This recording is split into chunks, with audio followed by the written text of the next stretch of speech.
তোমার হাতে কি গো? এটা হচ্ছে পুরো খেজুরের রস, ঠিক আছে? আমরা এসব পাই না, কলকাতায় এসব পাওয়া যায় না, পুরো অরিজিনাল, ঠিক আছে? এখানে এই দিদির বাড়িতে এসেছি, এই যে এখানে দিদি রয়েছে, এখানে বানাচ্ছে পুরো অরিজিনাল জিনিস, আমরা খাবো। দাঁড়াও, পুরো একদম দেখো, পুরো খাঁটি একদম রস। চলো খেয়ে টেস্ট করি কেমন লাগে দেখি, অনেকদিন পরে খাচ্ছি। দেখো ভালো, অসাধারণ, খুব সুন্দর, ব্যাপক লাগে। এটার মধ্যে রস রয়েছে, এটার মধ্যে রস, আর ওখানে গুড় জাল দেওয়া হচ্ছে, পুরো অরিজিনাল গুড়। আমরা নিয়ে যাবো। চলো দেখাই তোমার দিদিকে, আসো। একদম অরিজিনাল পুরো রেডি হচ্ছে।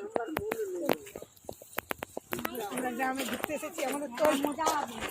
আমরা গ্রামে ঘুরতে এসেছি, তোল আমাদের পুরো অরিজিনাল একদম পুরো গুড় রেডি হচ্ছে, এখান থেকে আমরা নিয়ে যাবো।